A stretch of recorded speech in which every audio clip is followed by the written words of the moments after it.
Hi, third grade. I wanted to do a video this week just to give you an overview of lesson 14 in TCI. Okay, so that is our new lesson for the week. And this lesson is all about how do you have a voice in your community? Okay, so let me just start off with a question for you. Has at any time your family say, okay, we're going to order pizza tonight. Where do you guys want your pizza from? And someone might say, I want Pizza Joe's. And somebody else says, I want Domino's. And somebody else says, I want Vic's Oven. And everyone is kind of giving their opinion. Your family is allowing you to have a voice in the decision making process of where you're going to get pizza from. And sometimes maybe your choice is chosen, and sometimes maybe it's not.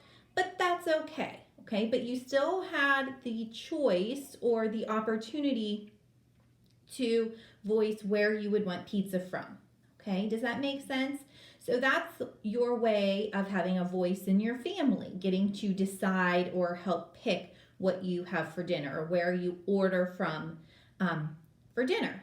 Okay, so within this chapter, we're going to talk about how we as citizens can have a voice in our community. So I'm going to start with that we can choose our leaders. So that means we get to pick who is in charge of our town, our state, and our country. So in order to do that, you have to vote. Now, let me ask, are any of you 18? Not yet. But when you turn 18, you will be able to register to vote.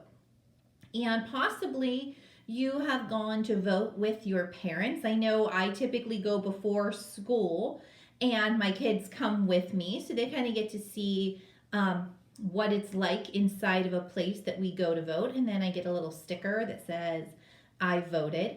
But you have to register to vote, and then you can vote on the specific days, on the voting days, for who you think would be the best to be a leader.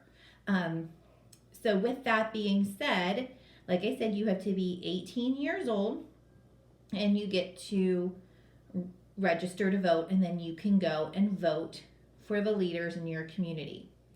Another way they're going to talk to you in lesson 14 about having a voice in your community is to attend a public meeting. Now, if we were really in school and not over the internet, we would have set up a public meeting in the classroom where we would have council members and townspeople. But I want to talk to you a little bit about this. So let's say, for example, I live in downtown Beaver, and I felt as though people are speeding on my street. And I think it would be a good idea to add a speed bump onto my road because, you know, there are kids playing and it is now a safety issue that people fly down my street.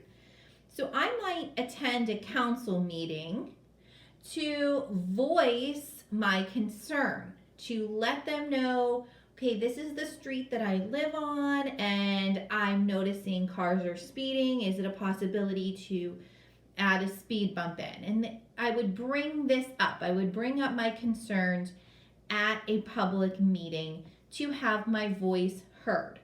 Now, you can go to public meetings and you don't have to talk. You can go just to listen, to kind of see what's going on in your town. So you will read a section regarding public meetings.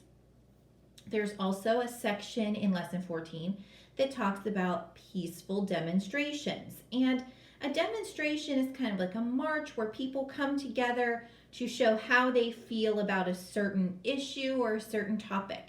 And sometimes they carry signs that say what they are for or against. They may be singing songs or they may have chants, and they're doing it in a peaceful way. Obviously, we know what peaceful means. It means without violence, without hurting others. So you will read a section on peaceful demonstrations.